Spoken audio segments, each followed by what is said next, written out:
Hi there. Hello. Welcome. My name is Chris Fair. Welcome to my YouTube channel where tonight I will be talking about 90 Day Fiancé. We are in season 9. This is episode 13. And listen, it was a lucky number because this is, of course, I get on live and my nose starts itching. This is the first good episode we've had.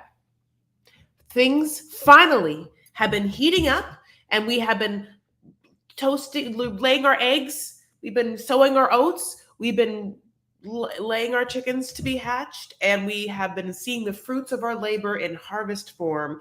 All the metaphors, because finally it was a great episode, and it took number 13, honey. And here we are for it. Okay, I'm so thankful to see people here tonight. Oh my goodness, Melody, thank you so much. I saw you, girl, in Vanity Farah. Thank you so much for that super chat. Thank you so much. You're so lovely always, and I really, really appreciate you. Oh, I see here. I will probably be asleep once the live commences Central Time, but I'll catch the replay. Love you 1,000. Oh, Melanie, my God, how lovely you are. Thank you so much. So she's not here.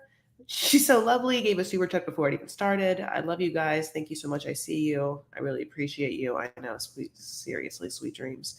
Yeah, finally Miona smiles. But she doesn't know what's happening. Hi, guy.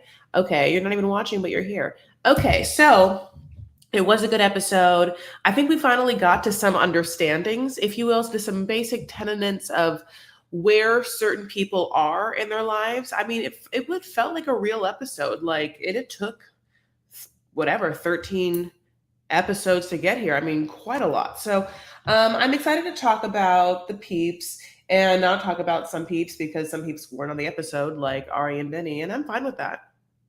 I'm cool with it. Okay, let's start with Patrick and Thais. So we know that this is what's been happening. Basically, the crux is this: Patrick having had a whole life where he was a very intense bodybuilder, side like heavy weightlifter style gentleman, God bless, and then got in trouble with doping, and the way he kind of released that information was not so much in a way that took responsibility as almost as if the doping test failed him. You know what I'm saying? Where it was like, so you were like roiding, but like no, the way he said it was just so specific and lawyered. So anyway, God bless. That happened twice. So he was kicked out of that sport, and he was married at the time, and then he sort of like blamed his wife for leaving him, kind of like she was like really wrapped up in the like pro wrestler lifestyle, or not wrestler, I'm so sorry, pro weightlifter lifestyle.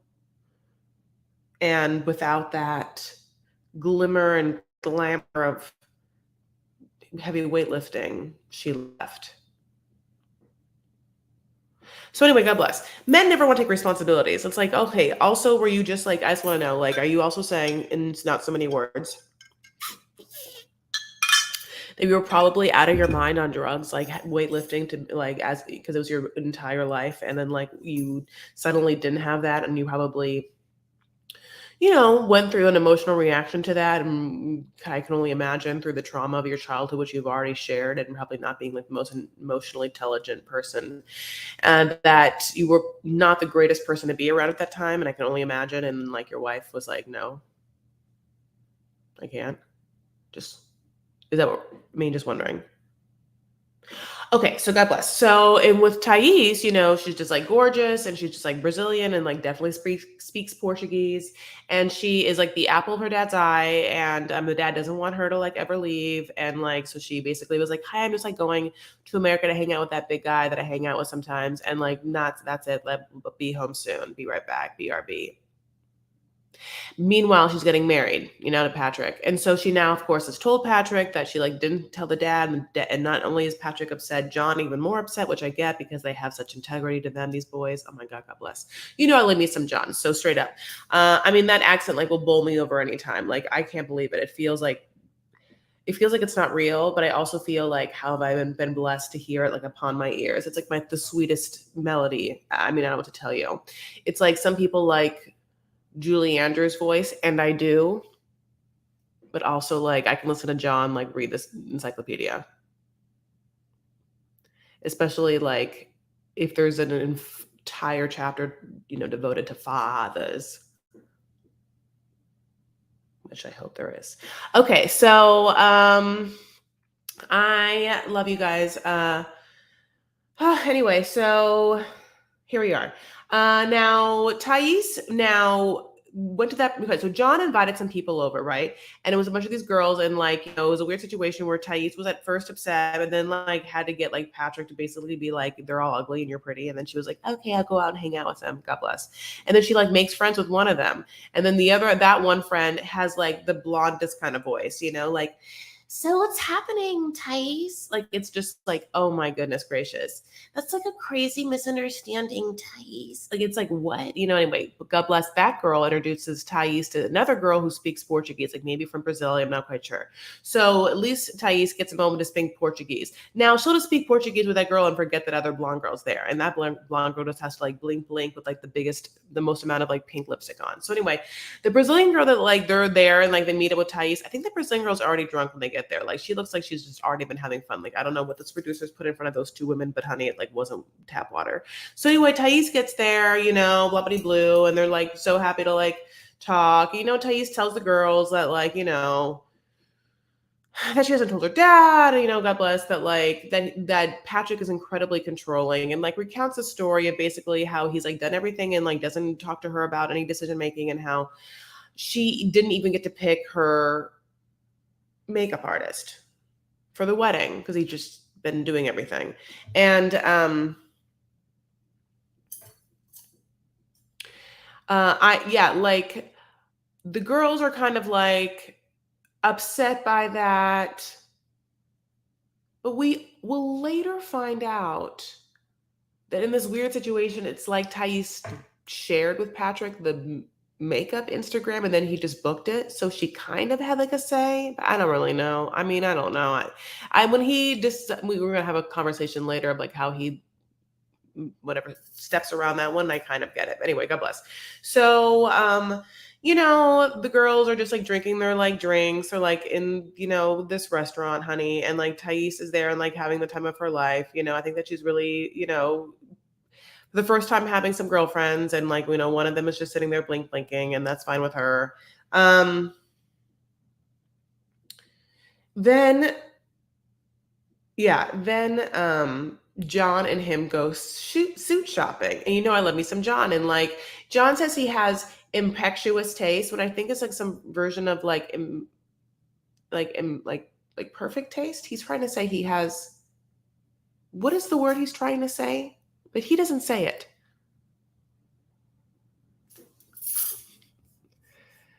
Wait. Thais made friends with the girls that observed her sucking his tongue. Ooh, I know. Those friends went at the party to John's. I know. On all the reality, who's actually coming to this wedding? The same people from the party. I know, it's absolutely impeccable. Okay, impeccable taste. You think he was saying impeccable, impetuous? Impeccable. Yeah, you're right. Either way, I believe him. I think he does have impetuous taste. Oh, God, he is so charming. Why? Oh, Alana.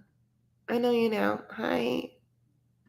Here's the thing. Yeah, definitely, my loves, if you have a different name, like Summer of the Dragonfly, I love you so much. Like, I would want to know who you are in real life. Like, are you on Vanity Fair, which is my private Facebook group? I always want to know, like, who's who. Anyway, hi, Papa Baby Pinky Blanket. Yay. Okay, so they pull up, like, okay, listen. Patrick wants to have, like, pinstripes because he feels like, it's, like, more slimming or whatever. And John's like, look at this navy blue one. They try on some ones. This girl's like really, really helping. He like has a thick neck, it's like hard for him to like deal with his neck, but doesn't really look that bad. I think he looks good in the suits. And I feel like, I will give him the credit that in his mind, I think that he is having a quote unquote proper wedding, and much more proper in his mind, with more integrity than the one that he feels Thais was ready to give him, which was a like chapel wedding in Vegas, and B, one which her father would not know about it beforehand, and thusly B, never really respect him or it, because They were either too scared or they didn't have the they had like shame about it in such a way to keep it. That's what happens. Like if you are keeping a relationship from anyone, especially like your parents or people that love you, or like people like any like if you are keeping a relationship from anyone, you really have to wonder why, because ultimately you are putting shame on your relationship. It's like you are okay saying, this is not good. I'm afraid of what people would think, and I'm going to do this. And it's incredibly disrespectful to you, the other person, and of course, whatever connection you have. Now, if you're like, look, Chris, I'm not telling people about this relationship because all this relationship is like a coworker that I get drunk with and bone every once in a while. Like, okay, fine. You know what I'm saying? But if you have like a whole relationship where sometimes you tell people that you are in love with this person, but you are also keeping this person from like major people in your life, you are staining this relationship with an amount of shame that I don't know like how hard it can come back from that unless you just come clean. Because there is the ultimate like, what are we doing here? Is it dirty? Is it bad? What are you afraid of, and what is more important to you? And why is it so that you think someone is going to be disapproving of this? And should you be disapproving of this? It's all of that. Hi. Oh, okay, that makes sense. I get it. Hi. Okay. Why is she hiding Patrick, one of the most qualified fiancés, which isn't saying much? Here's the thing. I know, like, why is what John would say. So bless, he like gets his suit, and he manages to like drop the fact that he can like he can like squat 600 pounds, like, but that's something he can do that's normal to him, but like not normal for other people. I was watching this episode with my cousin Monique, who had not watched any episodes of this season, and it was like very funny for me to tell her, this person, that like John and Patrick are related. Like, not just because they don't look alike, but also because they sound like from different galaxies. She like couldn't get it. She's like, wait, he's from Dallas, Texas, and this one's from Boston. I'm like, well, no, Monique, like blobbity blue. Like they grew up in Boston, but like, then they moved to like Vegas or whatever. I think that's the story. And like basically, Patrick was like younger than John. And so by the time they moved, like, for some reason John could fully talk and had his whole like dictionary vernacular like set in his brain. And like Patrick just learned a whole different Las Vegas kind of Arizona-esque talking. God bless. So basically then they have a conversation, and by they I mean Patrick and Thais, where they discuss how controlling he is. And he says, like, I don't want to be controlling. Like, I don't want to. I just want things to get done. And I feel like I am trying to take care of you, because in one realm, we have a lot of Americans who bring over their fiance and then are very upset because the fiance can't work. They can't have their green card, they can't work yet, what's the whole thing. And so there's a lot of like holding that over them, like, well, I'm the one that has all the responsibility and I'm the one who has to do this. And it's also kind of like, yes, but we also knew that we know that you can't hold something against me which you like knew and chose, just because like in this moment, like, I don't know what to tell you about that. Yeah. That's what we bargained on.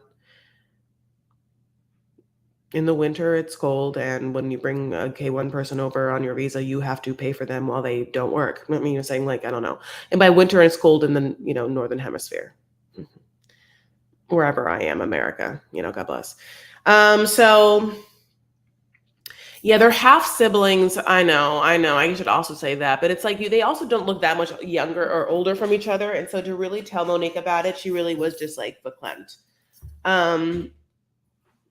So they have this conversation where she calls him out for being controlling, and he's like, yeah, he kind of like admits to, he's like, I know I'm controlling. Like, it happens sometimes, I think in the moment, and I realize it. I'm like, oh God bless.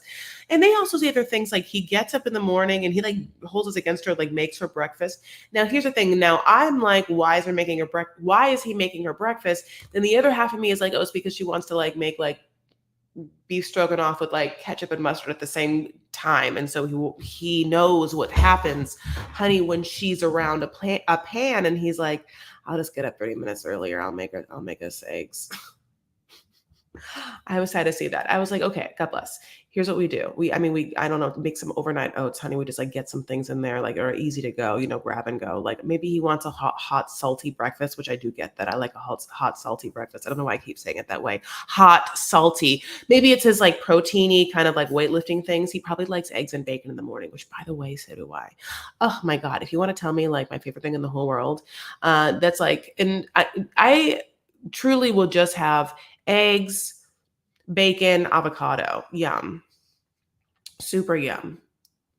Great. I mean, listen, if there's bread there, I'm not going to not eat it. I'm not a crazy person, but yeah. And so that's probably what he wants. She will never make it. If she does, can you imagine how she seasons it? Bad.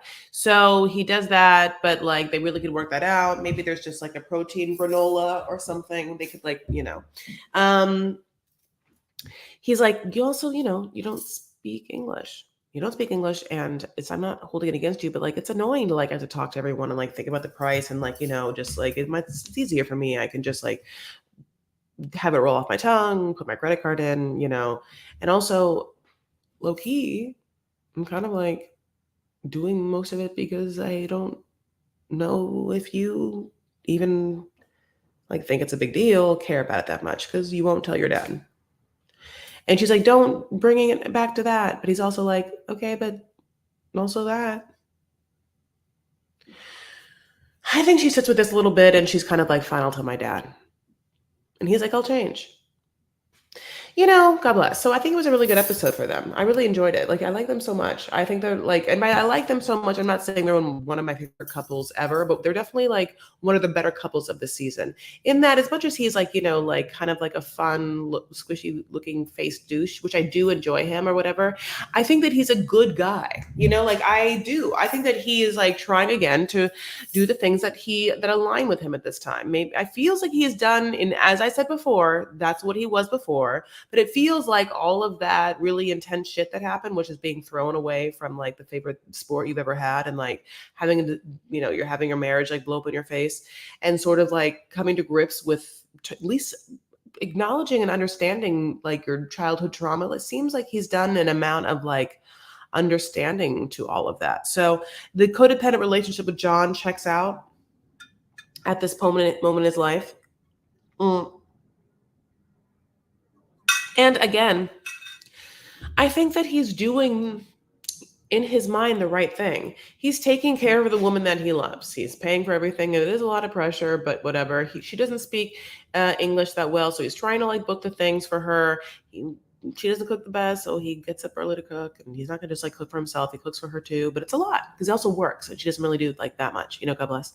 So, except when she does do work, it's like it's like her body in those like tight leggings. I mean, she has such a cute body. Like it's like legs for days, right? Like, and a good butt. Legs for days, tiny waist. I mean, just like so many legs. I love those legs, honey. They are kickers, Talk about them stems. So that's that. Anyway, Mohamed and Eve. Oh my God. Oh, okay. So where we pull up with them, my loves, is that basically, she had hinted at the fact that she needed a month to push back the wedding because the space that she wanted fell through and she had to find a new space. Okay.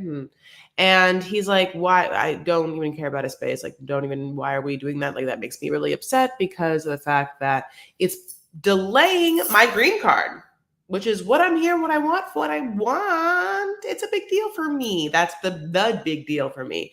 You know what I've been doing in preparation for what the thing I want?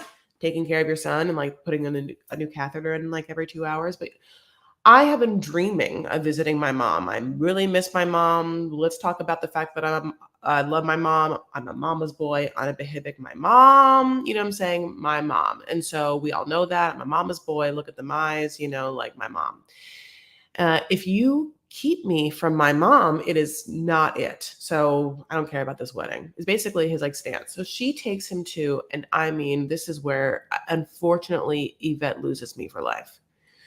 To this wedding venue that is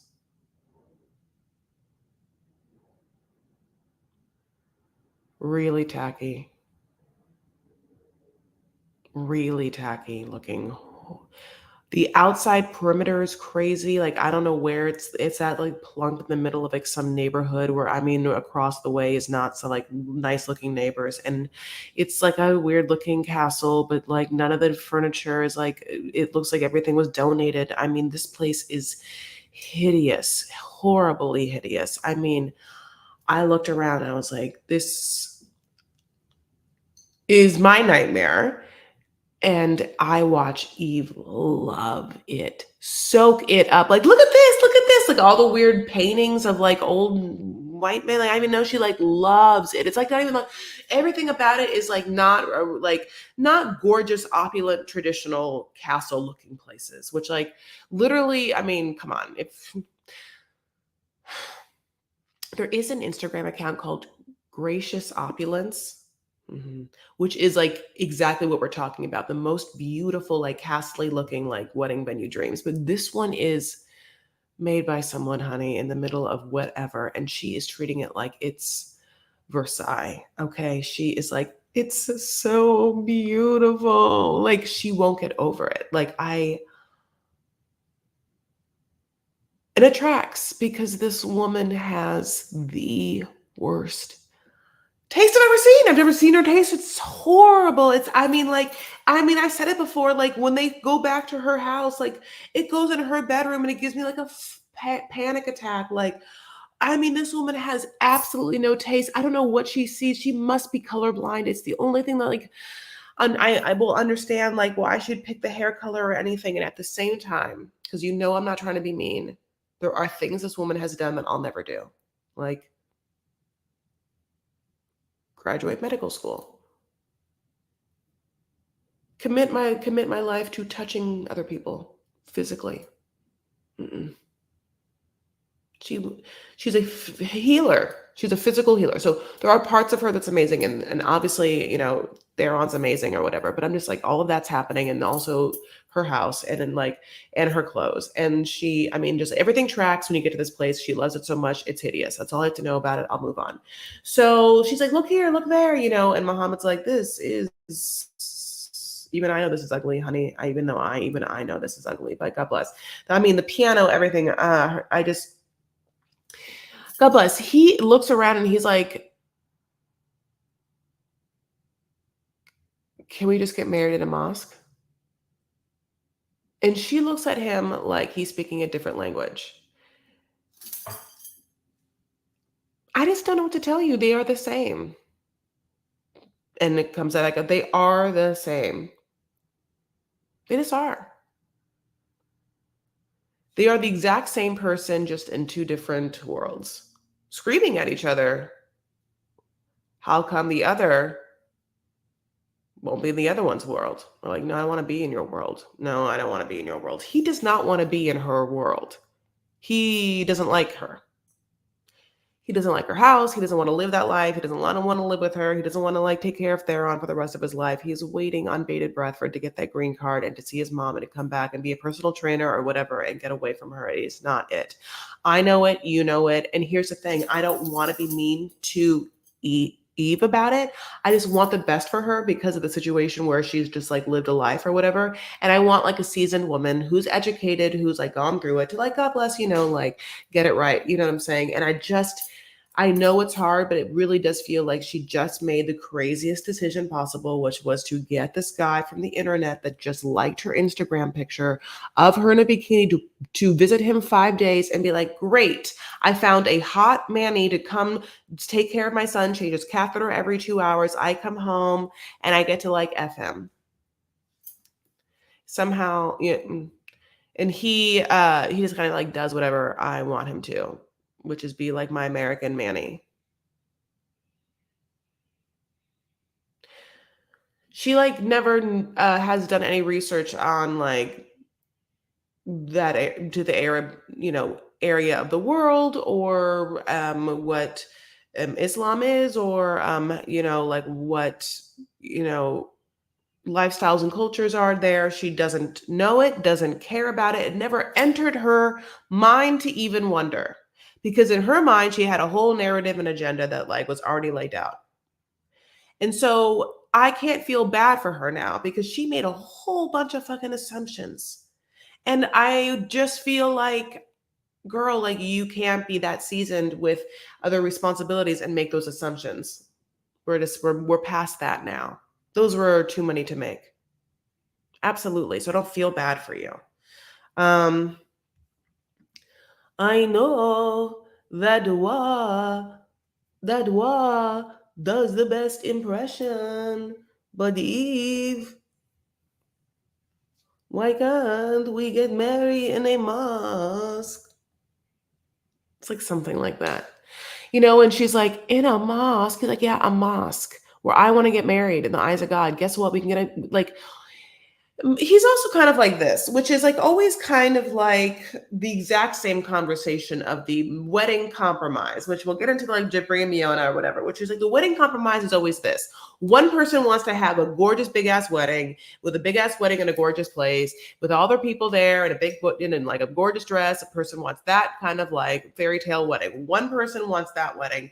And the other person is like, let's get married ASAPity sap sap sap in whatever way possible so we can get this thing rolling. Or of course, there's another person that could be like, no, I don't want to get married. But in this case, it's like Mohammed kind of like between the two or whatever, kind of, because he wants that green card. So in this case, obviously, she wants one thing, he wants the other. And he's like, why can we compromise? Which I get my thing, which is that we do get married and then we just do your thing later. And she's like, no, no, no, no. I just want my thing. Maybe she only wants her thing because she secretly like somewhat subconsciously knows that like if she gave in to him that like he would just peace out as fast as he can. And so she's trying to, I don't know, rope him in, keep him to linger in such a way to either test him in such a way or like, what I'm gonna do, and I'm not gonna gross you out. I'm gonna take out my contacts. I'm sitting here and my eyes are just so dry. I've been wearing the same pair of contacts all day and I've been riding horses. It's just so dusty. 100% better. I saved you a whole thing. To take them out is like looking like you're like pulling out your eyeball. So anyway, they go home and the next morning and we get this, of course, like shot of her bedroom and it's filled to the brim. This person doesn't throw things away and she should throw all of her things away. She should throw it all away, honey, but she's kept it all. Everything. It's piled in different situations. It's layered on things, honey. There's just like her duvet makes no sense. I mean, it's just like I would love to be a sort of kind of style life consultant. I want to be a style life consultant, specially tailored to, female or female identifying females. Because for those that want it, I feel like there's a way to live better. And I feel like this woman does a lot. And so why I keep talking about it is because ultimately I want her to live better. I want her to live better. I want her, and thusly, I do think it'll bring happiness. I'm not saying that like having better style would bring happiness, but what exactly is that is what I'm saying. That in an indirect way, it'll make her happier, but it won't just be there. My God, if I could just like take that hair, honey, I'll take it. Oh, I'll take it. I think that it's going to be, I'll tell you right now, it is textured hair. Her hair absolutely has to be textured. It's going to be like beautifully wavy. I'm going to give it back its natural curl. It absolutely has to go back to her natural color. It'll look more youthful. Ah, my God. I'm going to give her some different eyebrows and change her makeup. She's gorgeous. I know she's gorgeous, and I will make her look so much younger. And I don't even have to get anything done to her. Like, I don't even have to. If she wants to get things done, God bless, but she doesn't have to. That's just the top. That's just like it has to be natural color hair because she's gonna it's gonna bring out her eyes against that. Like she has like kind of like more paler skin, but it's gonna like really pop. And she absolutely has to like just wear her like what looks like a wavy texture. And then of course, just like absolutely new clothes. I mean, top to bottom new clothes. I mean, I couldn't she has a kick-ass body. This woman posed in a bikini on Instagram where Mohamed in some crazy ass hashtag found it, fit life or whatever, liked it, and that's how it started. Okay, so and then yes, I would love to completely redo her home. I mean, to throw everything out. I mean, but like redo it all. You know what I'm saying? Just like make it really fresh, make it really easy, make really very livable. You know, that's like organized. Will like hopefully have like will take ease and time off of her life, a very busy life, because there's not so much stuff everywhere.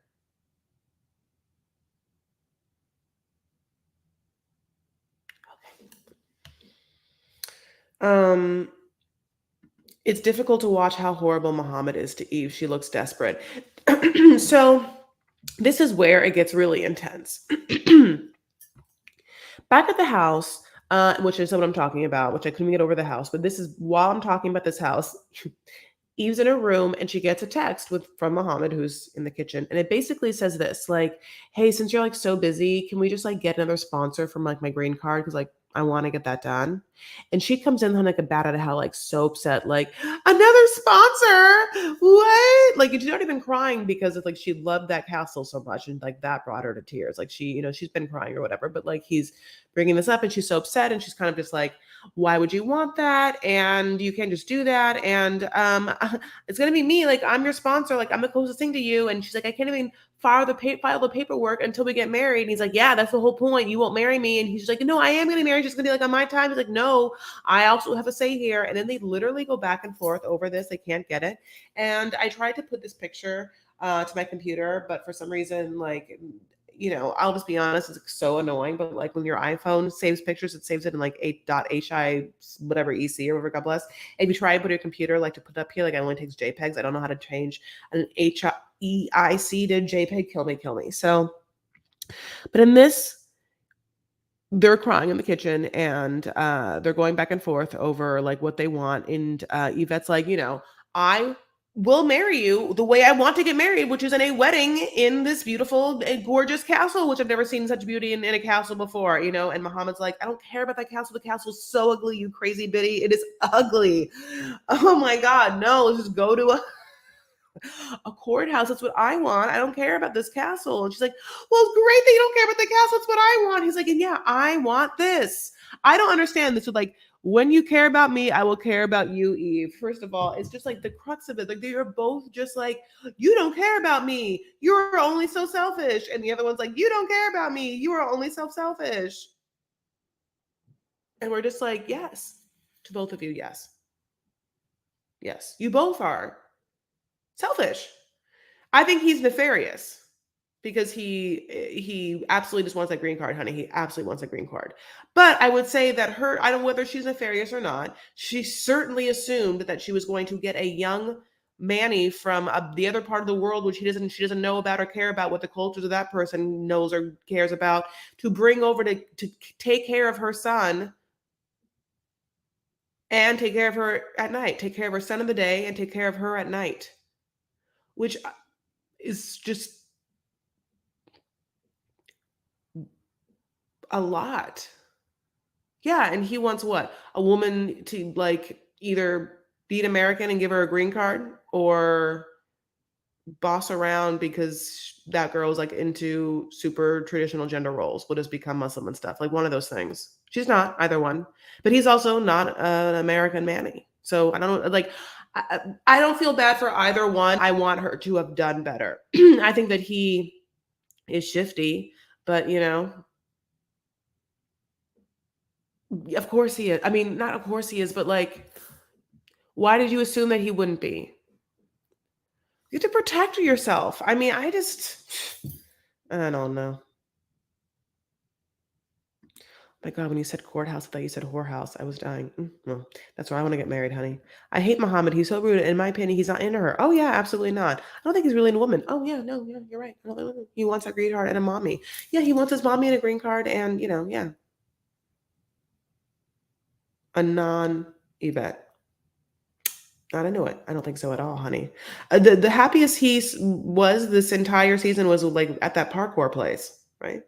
Okay, so basically he comes back in the room, like she's like crying or whatever. He comes back in the room and he's just like so upset and and so mad at her and so angry, and she is like taken aback, like she didn't realize it. Like I feel like she's finally getting it, like he doesn't care about her, which I know is me, but you want her to get before she gets married, you want her to get it so she like snaps out of it and like is like, oh, let me make a informed decision finally. Let me make the choice I should be making.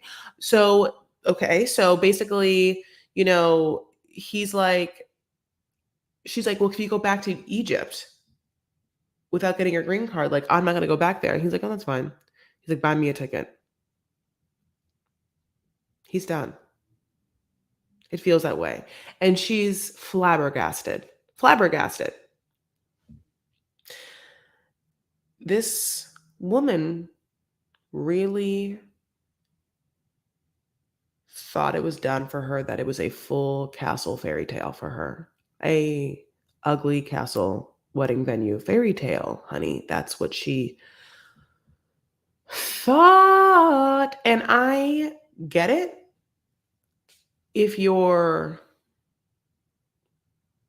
never been married and kind of like haven't lived a life and like haven't like seen this, like just the reality of like life, and like if you yeah, if you have a dependent on yourself, I just really want you to like be somewhat in a grounded reality.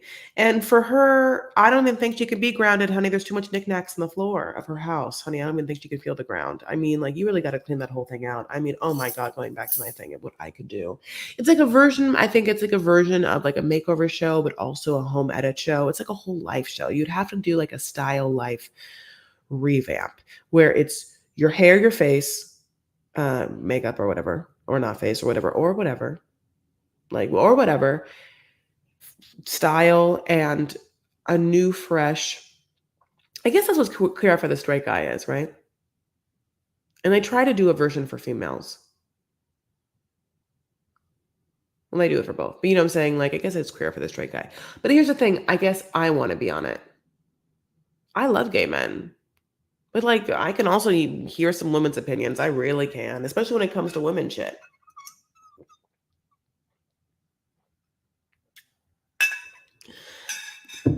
I'll listen to a woman comment and give me his advice all day long.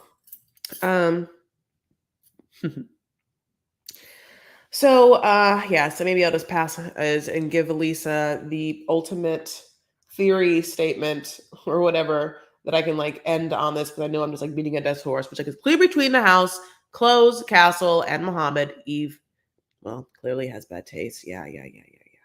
And we want better for not only us but our friends, and we want also for Eve to have better friends. I don't think those friends are doing her any good either. Okay. Also, side note is, did we all notice that when he was touring the castle, Muhammad, he had like different hair than before? It was like he didn't have the gel in his hair. He was just like not freshly shaven. And I will say that he looks better, like and definitely a little more like ethnic and a little more rugged when he's like not so like freshly shaven. And it made me happy. Okay. Kara and Guillermo. So the pretty people have, I think, the longest segment of their time, and included a montage of Kara, which is, I couldn't believe it. So let me get back. So Kara and Guillermo go to like some restaurant to talk about stuff. No, wait. Okay, this is what happens. Kara and Guillermo like are gonna like make little doodads or like going away gifts or whatever, like, like thank you gifts for the wedding, because like now they're gonna have a whole wedding, and now she's doing the whole thing. It's like Patron shots or whatever, because she loves to drink, and we know that. And she's like very stressed out, and he's there, and she's like, the wedding went from like 4 people to 40, which I was like, oh, 40? Okay. For a moment, I was like, is she gonna say like 40 to 400? But no, she did. It's like 40, and I was like, oh, it's like, yeah, right. Okay, so just because like I'm Arab, so I'm like a 40-person wedding isn't something that you should be like complaining about. Anyway, God bless. But different, I get you. But she also like does balloon things. Anyway, God bless. So, he comes down, and she's like talking to him, and he's like, you can sometimes be very intense and too controlling for me, and God bless, and just like, I also really want to help you. And she's like, okay, well, can you even help me? Like, what's happening here? Who's getting you to the ceremony? Do you even have your haircut done? And she's just like really mean to him, and then she like makes him like freak the fuck out. I don't even understand. So then they go and have lunch, and basically he's like, no, I'll tell you. Then I'll tell you. I'm so sorry, I'm confused. Then he goes and get the haircut, right? He goes and get a haircut, and he has like this amazing haircut artist who's like giving us everything, honey. And she, now here's the thing. She gives him some advice, which later he'll just say is like his best friend's advice. But basically she gives him advice, which is this. If your girl, and this is Kara, beautiful 50s movie icon Kara, with great eyeliner. If Kara is controlling now or anything, if your loved one is doing anything bad before they get married, not only is it going to be worse when they get married, you're crazy to think that it would change, because why would it? They don't have to. They've already got you. And literally just gets worse. And he's like, he becomes like a deer in headlights. And also she gives him this cut, honey, that like takes him back to like 50 schoolboy. I mean, I don't, it's very like, oh, what's like a 1950s boy sitcom? Not Dennis the Menace, because he had that weird like thing in the head. Like Happy Days? No, that's like 60s. You know what I'm talking about? His haircut was just very short, very like clean cut short, and like in a very 1950s kind of way. I don't it's like I Make Room for Daddy or something. You like, it's like one of those. Leave It to Beaver. That's a good one. Leave It to Beaver. Okay, that's better than, yeah, okay. Make Room for Daddy is what I said. Oh, so many people said Leave It to Beaver. Yeah, like maybe that's the best one. I'm happy you all thought that. By the way, we all just aged ourselves. Okay. So yeah, so he has this haircut. She's doing, a lot, and that's what it's turning into. And he also has this weird montage of all the times in which we've seen Kara be controlling, and it was a lot, and she's like annoying. And here's the thing: I never thought really anything happened a lot during the season, but as I'm telling you, I was watching this Monique, and Monique was like, "Oh, she's so gross," and I was like, "No, not gross." Monique was like, "Oh, she's so annoying," or whatever. And I was like, is she even like, I just feel like they made this such a big ass thing, but she's fine. So, but they want to have some sort of drama, even though they're just so beautiful. So then he's had this woman cut his hair and put plants of ideas in his mind. And then they go to this meal. And I mean, Kara is wearing a jumpsuit from the gods. It's a black slinky jumpsuit, honey. It has like, she has fashion tits, so she can wear that kind of jumpsuit, because I don't think she has a bra on because of this spaghetti strap, and it's kind of like loosey goosey up top. But if you have those fashion tits, honey, you can wear anything. And that is why, if you have small boobs, thank your lucky stars, because you can wear such cute things that are like so chic in a way that when I wear them, it looks frankly whorish, Vegas whorish. Sorry. For me, on me, for me. Also, I have a thing where since I'm doing this live, I have to like literally watch myself. And so I have to point out things that annoy me. And one thing that's going to annoy me when I rewatch this is I forgot. Because, honey, she is riding horses. She wears a helmet, right? Because she's scared of, like killing herself. And it's LOL, by the way. So sorry. Is that I've been like riding this horse now for the past like 8 lessons. And like for the past at least 4 lessons, about halfway through, I'm like, I'm starting to get a headache. God, that stinks. Is it because like the horse smells, or is it because like I'm not drinking enough water? Like, why am I getting a headache? And it only happens when I'm riding a horse. Is it like altitude? Like I literally was going through it. And then I took off my helmet, and I have had a permanent imprint on my skull for the past 5 hours. So now I realize that, like, no, my helmet is too tight. It's too tight, too tight, too tight helmet. It's on my forehead and it hurts real bad. I mean, seriously, would I do that to myself? I don't know. I'll stop talking about this, but if you like do the skiing or anything, it has that MIPS thing where it's like in the back, it like you turn it or whatever, it like grips your forehead. I mean, it grips your forehead like more than just the actual helmet would. And I guess I must have just like put that on too much. I mean, it hurts so bad. And I'm like so dumb for being I forgetting that like I had a whole ass helmet on and maybe that's why my was having mid ride headaches. But anyway, God bless. Fashion tits and riding the horse. It's so hard to mod, Chris. Okay. Anyway, God bless. This black jumpsuit that Kara's wearing is just gorgeous. I just love it. Okay. It's just like, it is really beautiful.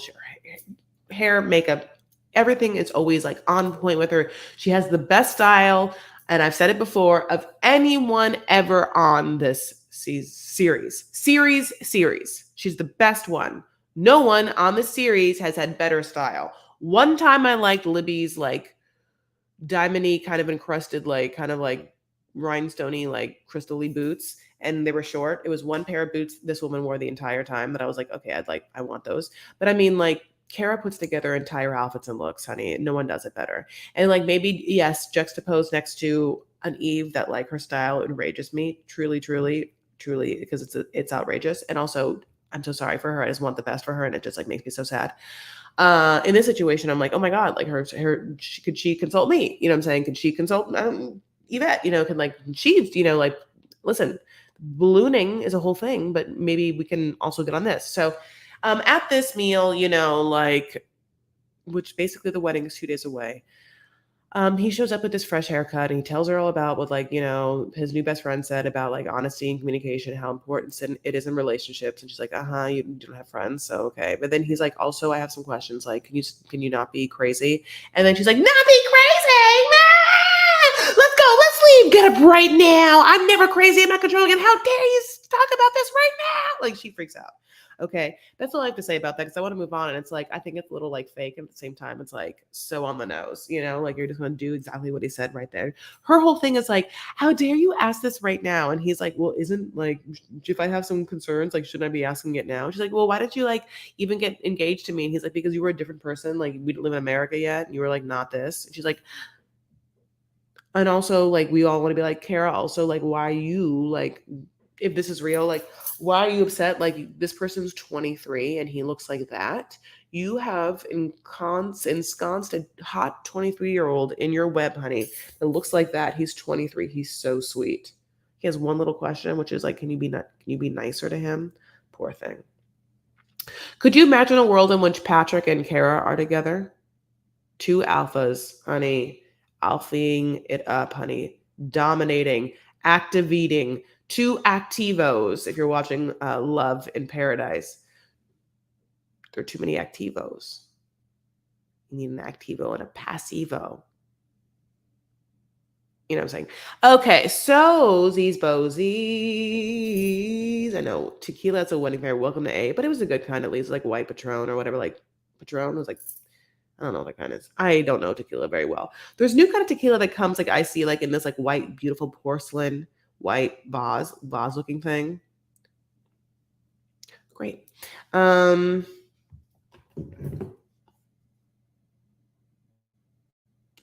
and Miona. I'm sorry, my loves.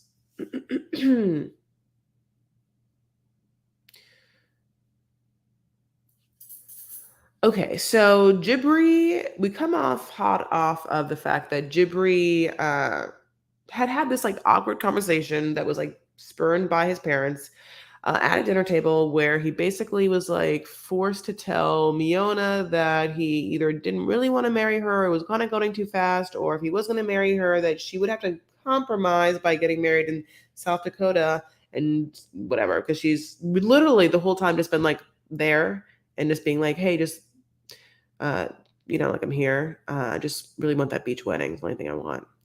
But they made it seem like she's the devil, honey. That's like always like texting him and making it crazy for him and like very intense. And for some reason, he can't like confront her or tell her what's up. So everyone else in his life has to do that dirty work for him and like does it and like treats him like he's a baby that doesn't know how to talk when he like I think speaks more than one language.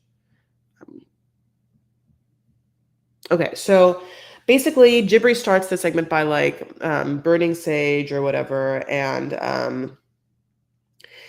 he's like wanting Miona to mend things with his mom, which I mean absolutely is the work that he should be doing by just telling his mom what he's planning on doing as a man.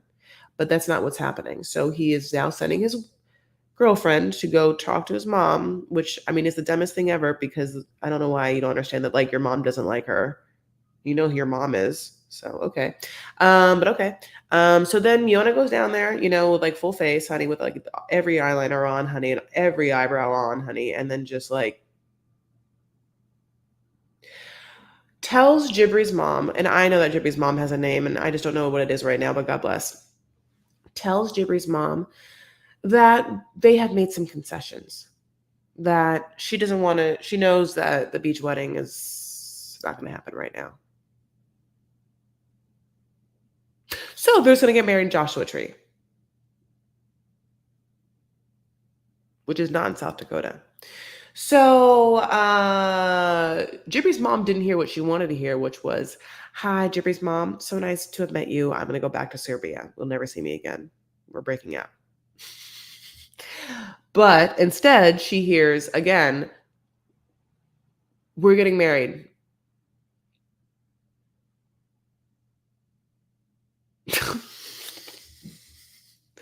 In Joshua Tree.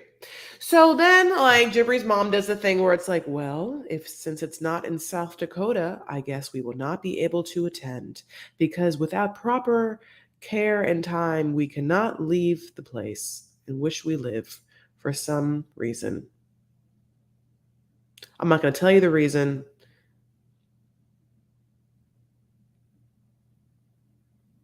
The glasses I'm wearing, I can't actually leave the state.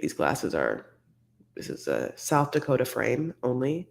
And so I won't take off the glasses. I mean, I want to tell you. So it's like their whole thing truly is that they don't want them to get married. They don't want them to get married. They don't like them together. So it's not about the wedding or whether they'll get married or whether they get married in this state or whether they're not going to get married in the state. Like they don't want them to get married. So that's just a lie. So no, so because of that, at the end of the day, I again don't know why we're supposed to villainize Miona. She's asked for a beach wedding. And the only reason why she's not getting it, supposedly, is because Jibri wants his parents to be there. But there's nothing, the parents don't want them to get married and they won't go. I mean, like, and also real shitty if they have to spend money just to make their parents happy to go to a wedding that's in a state that's close to them when they're not going to go anyway. Um, Yeah, I thought it was gross. I don't want to like the stage did not work or whatever. I also LOL. So in Miona's life, like in Miona's thing, it's like she did, I guess, want an expensive beach wedding, but I guess they can also just get married in Joshua Tree for cheap. And I just wonder, like, okay, what is it? Like, are they like, does Miona know what that means? Is Miona gonna go just like set up a tent? Is she thinking she's glamping? Are they gonna go to a yurt? You know how many, I mean, I'm just saying, is it an Airbnb? Who's marrying them? Oh, the grandmother. Because in my mind, if you're going to go all the way to Joshua Tree, still don't understand why you can't have a beach wedding. Is Joshua Tree that much closer to South Dakota than a beach? I mean, you're still going to drive. You still have to like fly there.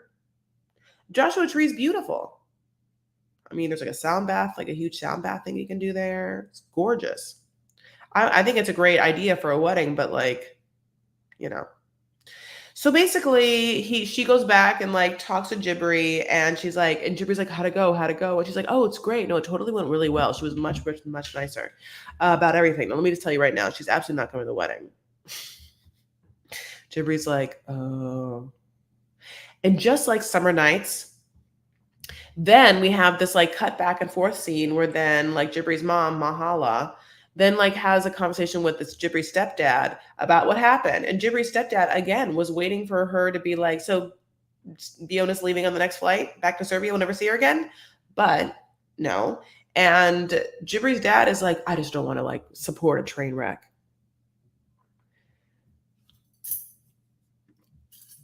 Can you give me a shout out so I can show my brother I actually watch this? Yeah, no, I'm listening. If you are Mr. TL Snow, yeah, he watches this. He watches 90 Day Fiance. I mean, I don't remember him saying he was watching this season that much, but no, this person has been watching the show consistently and shows up and wants to talk about it. This person loves it. So listen to your brother. It's a great show. A lot of spinoffs. So basically, that is with that. And yeah, it was very Summer Nights. Like, wella, who, tell me more, tell me more. And they both are like, oh, this is what happened and this is what happened. I mean, Mahala was just like, I think surrendered. I think she was somewhat surrendered to the situation, which is that, Jibri's going to do what he wants to do. And if Jibri isn't ending it, it's because Jibri doesn't want to end it, which is basically what Miona says to her. Miona's like, Jibri told me that he doesn't want me to leave. Also, Jibri told me that if you want me to do your makeup for the wedding for free, I will. I mean, I don't know. I mean, literally, that's like, I looked at these two women and I was like, what if they could just throw a couple back, break into a pallet or two, and have a little fun? They're strong women who love Jibri, and I bet that they have some common ground and some like LOLs over Jibriisms. You know what I'm saying? They have like some common ground over the fact that like I'm sure there's a lot of like, ugh, this thing that he does, right? Why does he do that thing? I know it. Why does he do that thing? It's so weird. Now, if I just extend your eyebrow right here by just mimicking some flicks up with this eyebrow flick pen, just to like, just kind of like, like, because that is exactly what Miona's doing all over the place. So, Devin, hi. You're cute. You are really cute, Devin. My goodness gracious. So, God bless. I don't really know what to tell you about that situation other than we know how they are right now. So you can make your own decision of like what's real, what's not. This definitely feels real. Like it definitely feels like Mahala hates Miona. Like that's, I mean, I just don't know if this like South Dakota strong biracial woman was also acting the entire time. It feels like she was definitely treating both her patients and Jibri his entire childhood by like, you know what I'm saying? She definitely works that way. You can see it work. She's like, tinker tinker. So I just also don't know if she's also be such a great actress, which she's giving us is truly someone who hates her son's fiance, hates her. I kind of do wish a little bit that she would kind of a little bit bring up the blackfishing a little bit. Would be like, hey, like also Jibri, like, ever wonder why like she like looks kind of like Black China.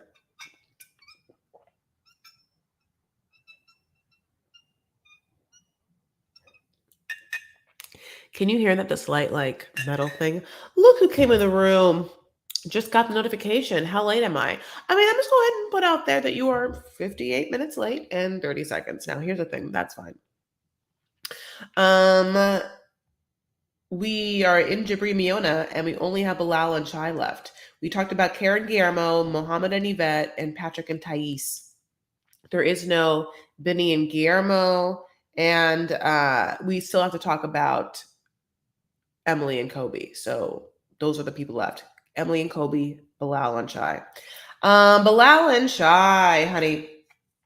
So Bilal and Shai are on a little picnic, okay?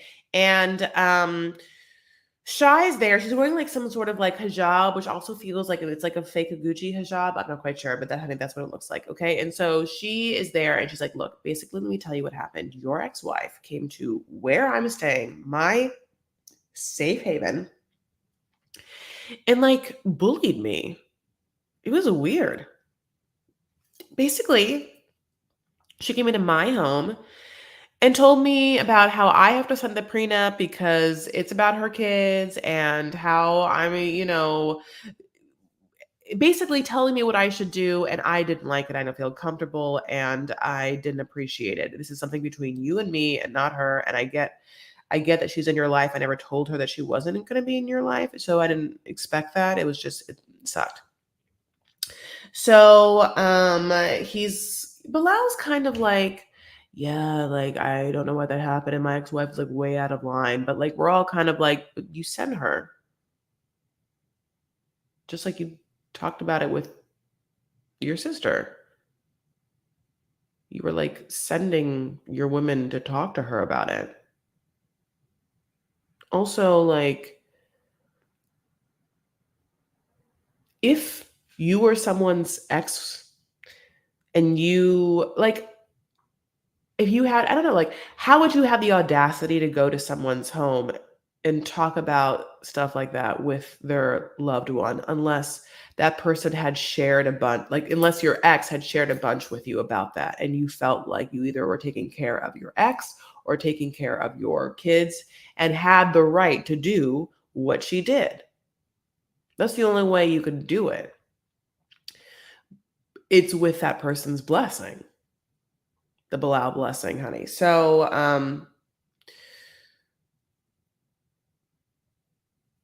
yeah, so everyone hates him. Bilal's awful. Bilal's a monster narc. Shaeeda is in a third party in the prenup. Yeah, yeah, yeah, yeah, yeah. Can't stand new money penny pinching Bilal. Yeah, I mean it's crazy. So basically, then he hears all that, but he like doesn't do anything about it, and he presents to her the prenup, and she expresses the many different reasons why she's not into it. A, it's insulting. B, it feels like she is righting the wrongs of his ex-wife because he went into his first marriage without one and she left him and now like she's paying for the first wife's sins. She feels like, and this is where we want to know that the contract of the marriage doesn't speak for her. It feels like the contract of the marriage is this: I have what I have. Everything I have before we got married is mine. And everything I incur during the marriage is whatever, half of ours. And you keep yours before the marriage. And she's like, yeah, but you don't understand. I had to give up all of it to be here, my yoga studio, everything. So now that I'm here, if I'm taking care of your older kids and having our kids and being a stay-at-home mom, then if we break up, I haven't incurred anything. I haven't worked for anything. And that's where, I think that if we're like, okay, well, what does the contract say? Does it say that he's going to give her an X amount of money for half the time that they were together? Like, isn't that okay, in California law, there's something like that where I don't know what the number is, maybe, but let's just say if it was agreed upon sum, I'm going to give you $5,000 a month for half the duration of our marriage. And I'm going to add, you know, 5,000 for any child or kid. So it'll be 5,000 spousal support, 5,000 child support. Yeah. Like there should be something like that, like written in stipulations of upon a dissolve, upon, the marriage going away, what does she get and for how long does she get it? I think that that's what she wants. You know what I'm saying? Like she wants to be like protected that way. You can't just like be like if she sold her yoga studio and everything's like they are gone and she's not going to be able to build on that because she's like birthing and babying kids. That's part of the investment. He keeps saying that it's a business, that being marriage is getting in a marriage is a business. But like when you sell a business, there are so many things you do in order to make sure that it's a fair deal. Having accounted for how investments grow or risks, about risks and rewards and how investments incur value, all of that is taken into a business deal. It isn't business one, business two. A and B every time. You know what I'm saying? It's so the nuances of that doesn't quite make sense. Um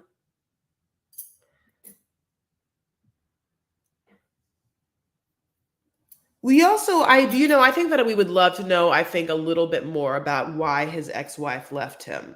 Which I think is like he's like, "Look, Shy, this is what he says to her, which is crazy. Look, Shy, everything in this contract, it doesn't make a difference because do you promise to A, never cheat on me, and B, never leave me?" And she's like, "No, I'll never cheat on you. I'll never leave you." He said, "Good, then this never makes it. This is not a problem." And we're all kind of like, "But what if you leave her? What if you cheat on her? Are you saying that you can leave and cheat on her, and you'll just never divorce her, and that way you'll never have to pay her money, or what?" If the ex-wife is still friends with him and all that stuff, so close and so into it and can bully him, like, why are we also, like, keeping safe why the ex-wife left him? Because it's almost like, is the ex-wife gonna be like, "Look, he's very controlling. I couldn't deal with it." There's a lot of controlling people on the show. Like this is just like Patrick, Tara, Bilal, like people want to be controlling. And we could probably even consider putting Yvette in that. I think a lot of Yvette is like being controlling, but I also don't think that like, Mohammed is like exactly innocent. So, um, yeah, I just think it was so interesting, like, and I felt bad for her to like having to keep bringing up like you are the more moneyed spouse or whatever. But I was happy that she like stood up for herself, and I definitely feel like I want her to get a lawyer read over it for her to like feel that way. It also is LOL that he tried to present the document to her, as he said, on a phone for her to read, and she was like, Bilal, I can't read this. Very important document, like page after page. Could you imagine this gross, manipulative, like, oh, okay, like your whole life deciding away, like, okay, just not going to protect me at all, my business, just like gonna have to birth you babies and then just be thrown away because you're gonna keep everything you've ever had and I have nothing. Oh, okay, just want to make sure I can read that up close. Anyway, so yeah, take that print out, honey. Go somewhere, make your amendments. I got there. And let's listen. What's it? What is cool? Okay. Every first grade is just a starting off point to start negotiations. There's a Clueless quote where Cher pretty much says that, like, never to take your first offer, which is true. Don't take your first offer. Never take your first offer. Don't do it. A better offer is awaiting the confident person that knows their value and or the value of their money. So that is what we take from this. We truly take it in. You have to know your value and just stand up for it. You do never take a first offer. If not ask, why not? You always ask for more. Let them say no. Let them come back. Let them contend. Let them sweat it out a little bit. I think it's important. Business 101, honey. Okay, so and finally, let's talk about Emily and Kobe. Uh-huh. Emily, who, I mean, wakes up every morning scheming. She stays scheming. Okay, I didn't want to tell you about that, Emily. Goes into Kobe's bedroom and is like, "Hi, Boo. Hey, hey. So, just like, quick question. Like, we should like run this like totally normal errand, me and you, like just me and you, and we're gonna like have my mom take care of the baby, but like nothing is afoot, and definitely don't be suspicious about it at all." Okay. Kobe's like, "Okay." But he was just taking a nap, so it's fine. So he gets in the car and he's like, "Babe, like what?" And she's like, "Babe, babe, babe, what? No, that's not okay. You got me." So anyway, I'm late. Late because she hasn't had her period in weeks. It cuts back to basically her dad being like, "You can live here, but truly the only thing I care about is don't get pregnant." And then it cuts to Kobe's face as he realizes how sex works. He's like, "How are you pregnant?" She's like, "Because you told me not to take birth control anymore." And then he like says that it's because that he hears that if you take birth control, it will be harder to conceive. And so he told her to stop taking birth control. But then he contends, "Yeah, yeah, yeah, but she has some app on her phone that would work by telling her when she shouldn't bone, and I would pull out." So now we all know something. This couple already has a baby. They certainly know how sex works. They know how it works. They know how sex works and they understand the words unexpected pregnancy. They know it. They know what it looks like. It's cute. Very cute. Its name is Coben. Already happened. Why?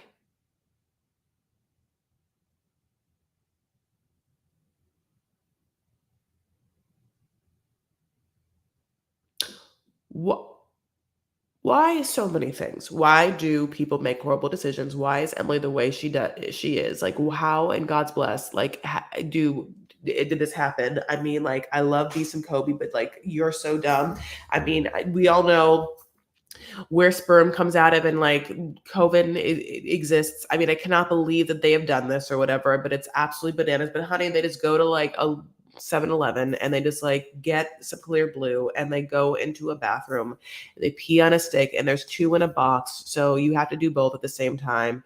And it goes, cuts. This is the bookends, by the way, of the episode. So it was like the end now is we go back to the bathroom and guess what? Guess what?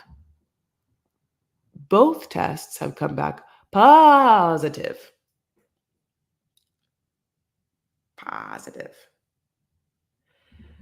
Kobe is very distraught, but he also knows he's on TV and he doesn't want to like look like he's so upset to hear that his child can have a child.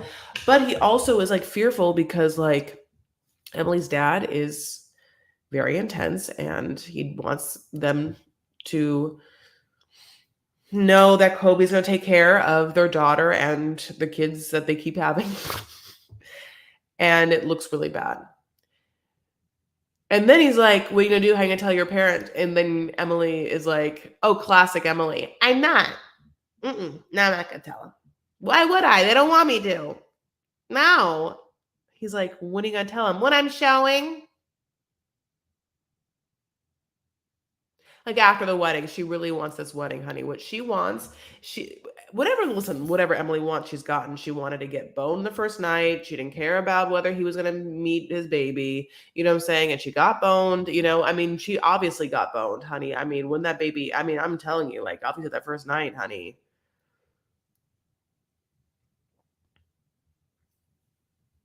He didn't pull out the first night. He didn't. She I don't think she would let him. I think she'd squeeze grips shut. I swear to God. I know I'm not supposed to say it, but like truly, I can't believe the decisions she makes. I can't believe it. Like when she said she wasn't going to tell her parents, I mean, my mouth opened. Like I just can't. I mean, she does. This is Yeah, this is like teen mom pregnancy. Like this is like watching a 14-year-old make these decisions. This 14-year-old with really thick curly hair that she parts from this side then combs over to the other. I mean, this 14-year-old honey that like yes, I would go on a road trip with, but also B, I would have to like, and I mean this, like bring a little squeegee for the inside of my like, dashboard, honey, to make sure that those lispy lisps, make sure I can see outside my windshield is what I'm saying. And that's fine. I do like her. I do like her. I'm saying as a person, I can't believe the choices she makes and she's on a reality show for me to watch. And so that's why, like, it does feel like she doesn't know how bad it looks. And everything's kind of like, oopsies.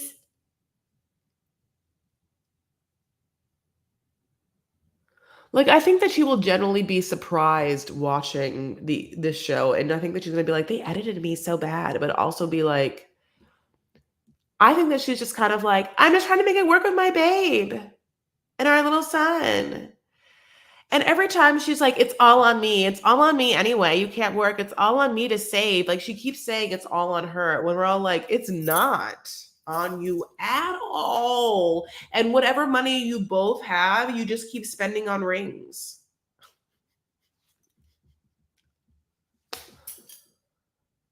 It's hard, I guess. It's hard to make emotionally intelligent decisions. Is that what it is? And so I can't like be on some sort of pedestal or shout from like my rooftop down upon peasants because we're all the same. Is that what it is? We all make bad decisions.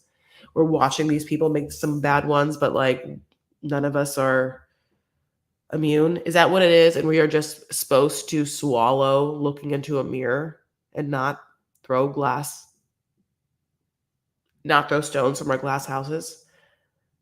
Am I just going to consistently speak in metaphors? But you know what I'm saying? Like it's all so much that I think the only lesson is that we all do it, right? It's almost like watching Emily in this is like a very campy, over the top, big comical version of the shit that we already do. But it like will take the over the top of watching someone be like narcissistic and somewhat selfish to be like, oh, but sometimes I guess I have done shit like that. Not like I'm not going to let the father of my child meet my child for the first time kind of thing because, God bless, but like I'm sure there were other things. I think that I think that also some of the other lessons about how people tend to feed the own storylines of their mind's relationships with someone who did not get that script happens a lot.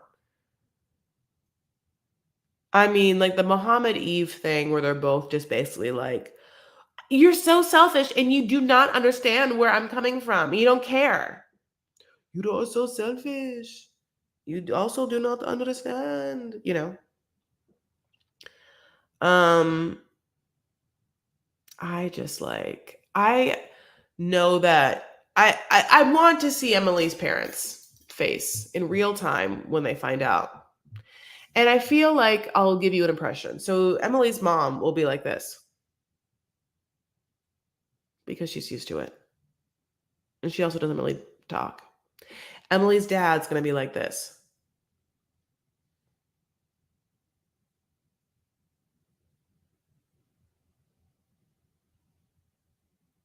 And then he's going to get up. He won't be able to look at her. And he's going to get up and he's going to walk over, sit in a chair, maybe have a cigar, and he's going to lament a little bit that he didn't do it with that one, honey. He did something wrong. He must have missed too many like softball games with that one, honey. I don't know what to tell you, but she's missing something. She's doing the most for a reason.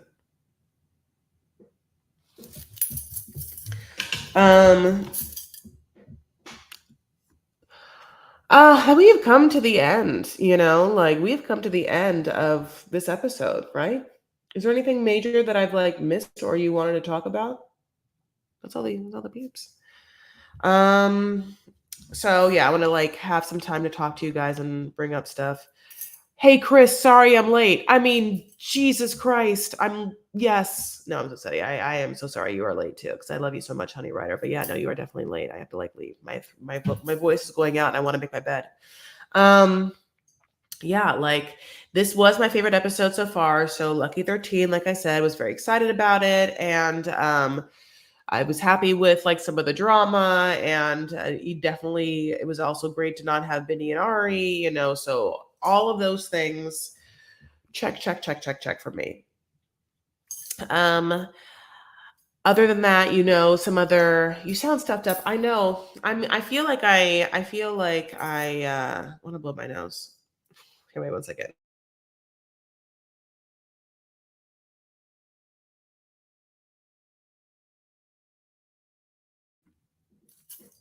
It's better. It's better, but not the greatest. Okay, so uh on the docket for me tomorrow night in Orange County at the Irvine Improv, I am opening for Kate Casey and her lovely reality show, Reality Life with Kate Casey, at the Irvine Improv. Like I said, the show is at 8, but I think the doors open at 6:30, and I will be there. I think she has some lovely peeps from like a Bachelor podcast also going to be there, and if you are a fan of that podcast, her podcast deep dives into reality shows and documentaries and docuseries. And instead of really recapping them, she actually interviews people from them, which is great. She's incredibly smart, incredibly quick, kind of like just like a smart, quick, almost like journalist. She's a great interviewer. So that show is happening tomorrow. It's Wednesday, July 13th at the Irvine Improv. We also, Juan and I have now recorded many episodes of our brand new podcast to deliver, and we just have to get some kinks ironed out, if you will, and we're excited to do that. So, Docu Sweeties, which is the podcast that Juan and I will be premiering, will be a podcast where we get to recap reality TV docu-series and the bingeable somewhat streaming ones that are on that we all love. So we have made the social media for them. That is on Instagram and Twitter, TikTok, Facebook, DocuSweeties. And we also have a Patreon. And what will be basically what we have right now is the podcast will be released. And you can download the podcast anywhere podcasts are downloaded. Once it's released, it's not released yet. We'll tell you when. And then we have done full visual streams. So if you want to see the visual streams of those podcasts, that will be on our Patreon. So there will be completely free content. And then if you want more, there will be more. But it'll be exciting. So our first series we'll be doing is Love in Paradise. So we will be doing that. I don't know if I was allowed to say that, but sorry if I wasn't allowed to say that. I'm so excited though. I'm really into it. We've been doing so much recording that like my voice isn't the best, but going back, I wish you lived in LA, but you know what? I'll go around and, God bless. Inglet guy, yay. Honey Rider, yay. I'm so excited too. Super cool. Only want to see you in living color. In living color, you can do what you want to do. Ari's another selfish character. Everything paid for by mommy and daddy, just like Emily. Purple green, that is so astute. I'm just going back and I started talking, but I wanted to go back and see if there's any other great comments about what we're talking about. The best your parents can do is enroll Kobe into some apprenticeship, require her to up his skill as well and set an exit date. It won't happen. She got them another thumb. I mean, they know what she is about, That dad isn't going to do anything because that's how she ended up that way. Yeah, he just kept not doing anything. That he like somewhat washed his hands of her. Like she would do things. Isn't that the thing? Do you think it's like she would do things for attention? Like for his attention or whatnot? To get his attention. And for some reason, the attention that he gave her wasn't enough. And the ways in which he tried to get it became more and more disruptive. That's what it feels like. But because he knows he's somewhat a part of this like trauma circle, he like pays for her because he somehow didn't give her enough attention. Like what is it? It's so interesting.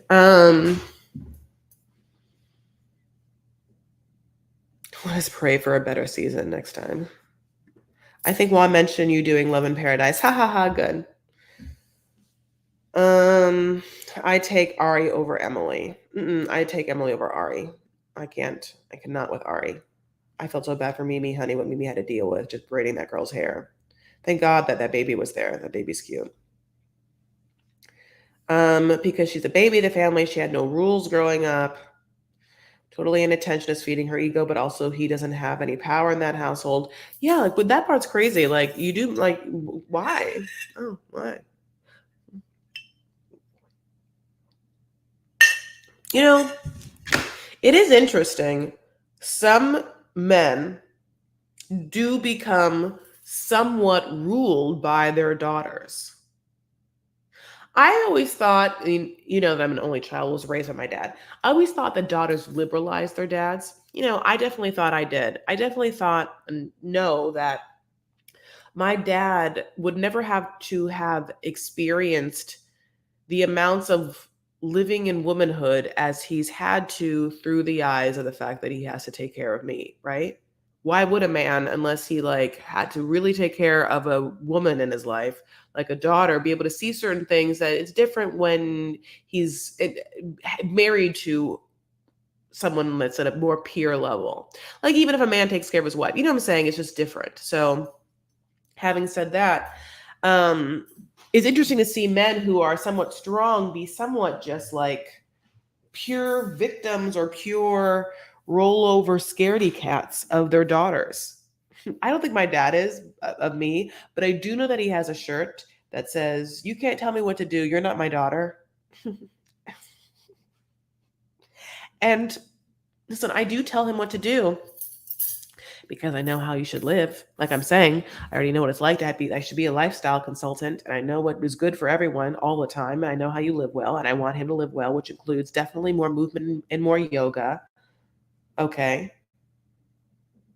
And other things. I want to like, slow down all the time. So I always have to tell him what to do. I don't have to be loud about it because like he doesn't listen the first time.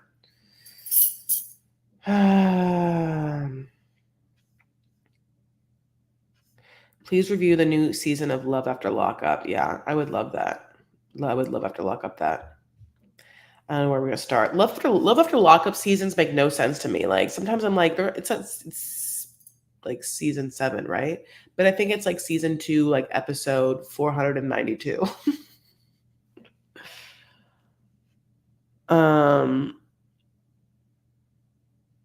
Family Libby is already a thing. Family Lobby. Listen, I wonder if Libby's family is so happy that like Family Deschantel broke up because they think that like they're not gonna have a show anymore. Or do you think Family Deschantel is like using this breakup and just to have like more drama? My husband has one that says, "You don't scare me. I married a redhead." Yeah, honey. That's funny. Yeah. Having kids gave me more empathy, but not fear, more of a sense of responsibility. Inglet guy, did you have a daughter? And I guess, and how I want to know how old your daughter is if you did. And I guess for some reason, to me, it feels like once a daughter gets a little older, there are some dads that become scared of that, or lets them do should they you'd be surprised. Or whatever, don't want to talk back to them, don't want to argue with them, will just go with the flow to like not upset their daughter.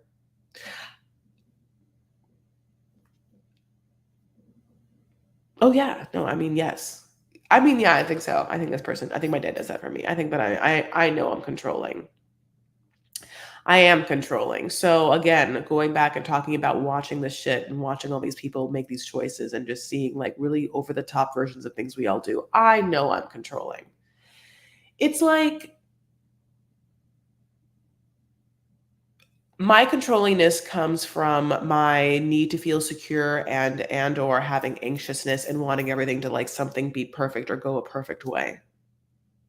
The easiest, best, most peaceful way possible and most luxurious. And if things don't go that way, I'm scared. I get scared. I don't like it. I get anxious. And I think that that's affected me in many different ways. Definitely, probably like a relationship way, in a romantic relationship way, because I know when I was younger, if guys didn't react or act the way I wanted them to, I would just fly like an eagle to the sea.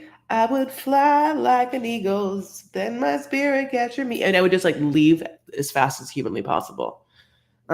So it's been a learning experience to understand that I have anxiety, and the anxiety I have is because of A, B, and C in my childhood, and that I understand the moments when it's rearing its ugly head, and in those moments, what I can recognize is I start to make behavior choices and or be impatient and or want to be like in such a way that inhibits someone else's liberty and experience, as well as I get overly reactive to things that I could just not be reactive to, that I'm choosing to have my energy be dispelled in such a way that's not really conducive, because my anxiety is like not letting me be grounded enough to make the decisions in the real moment, in the real time, right?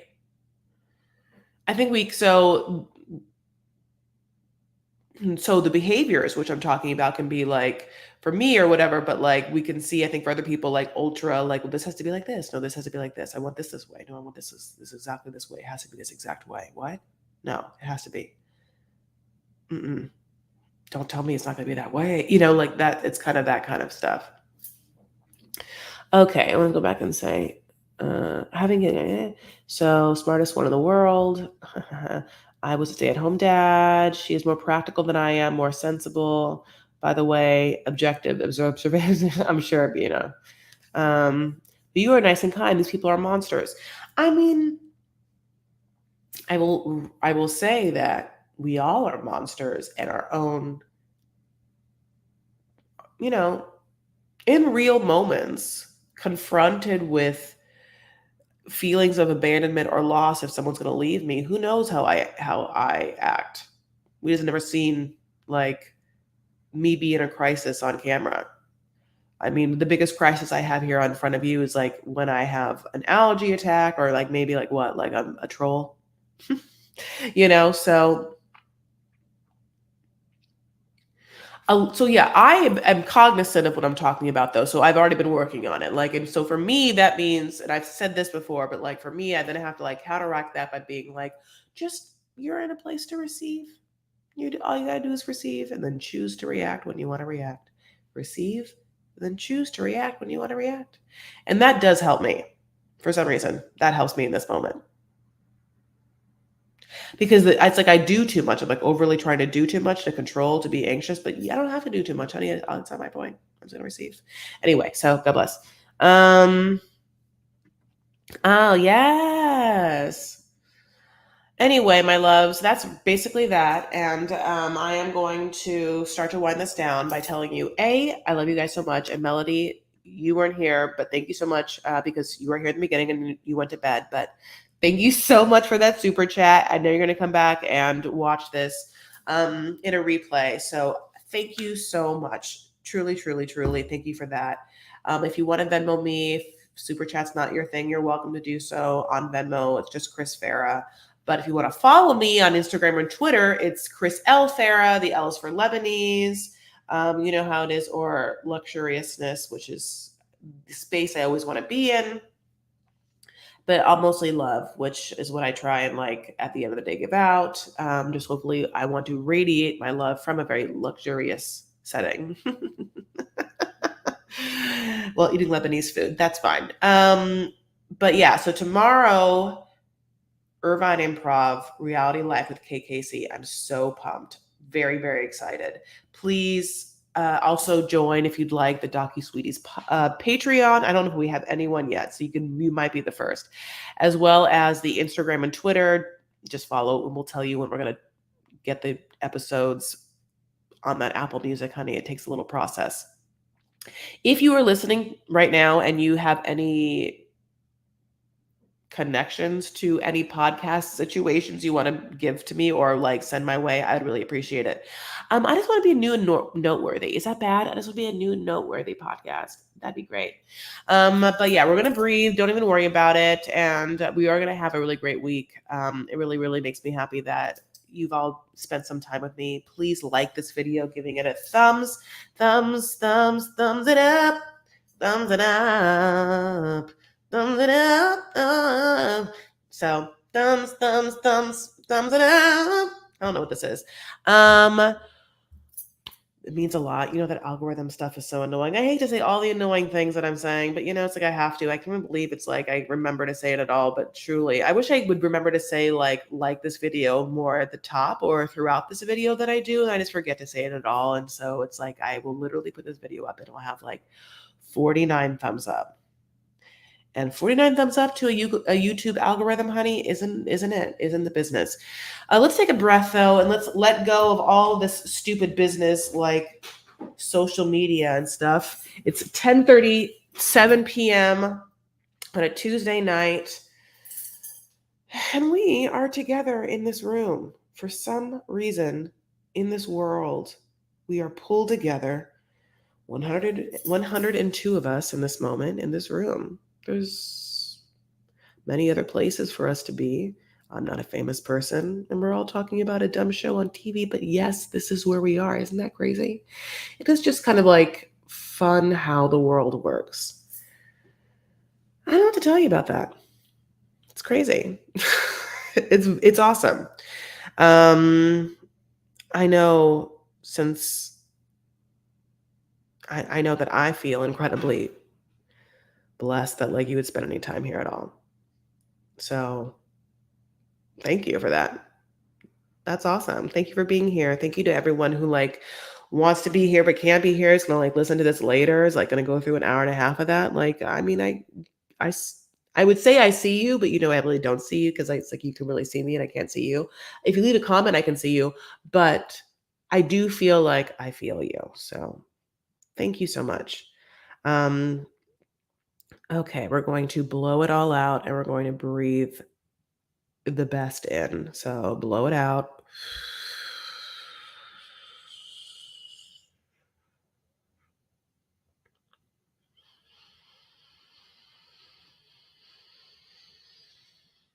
Breathing it in.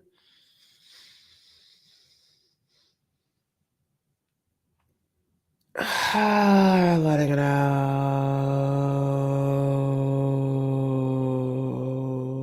And one more. We're going to bring it in.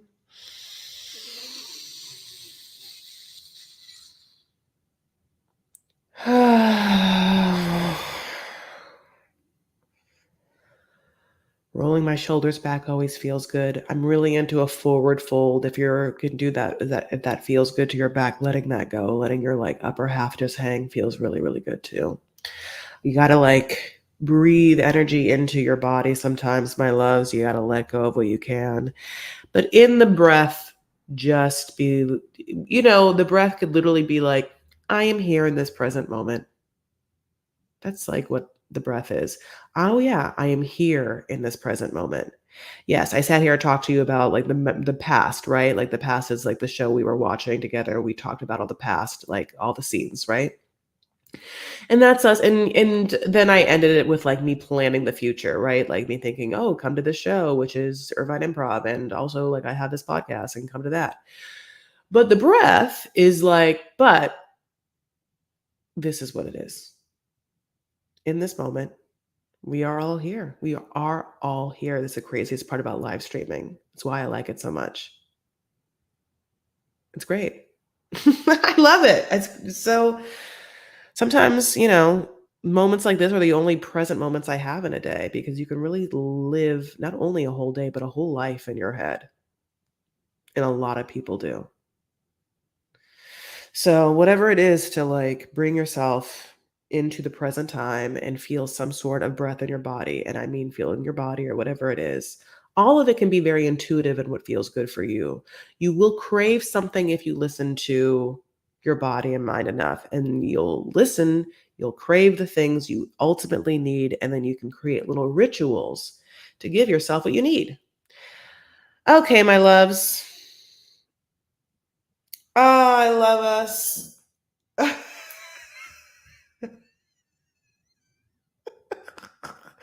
Are we in the end of life stretches? Yay! Anyway. Um, yeah, so we're gonna have a great ass rest of our week. We did do our stretches, we did our breath. I love you so much. I'm so thankful that you guys are here. Um, yeah, I hope to see and hear from you soon.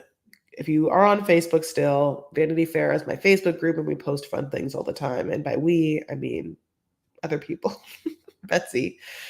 No, Mickey. Mickey also. Everyone does. Lisa too. Okay. All right. That's it. Take care of yourselves. Thanks to my mods. Take care of yourselves and one another and stand up for what you believe and make art and breathe and be in the present when you can. Okay? All right, baby boos.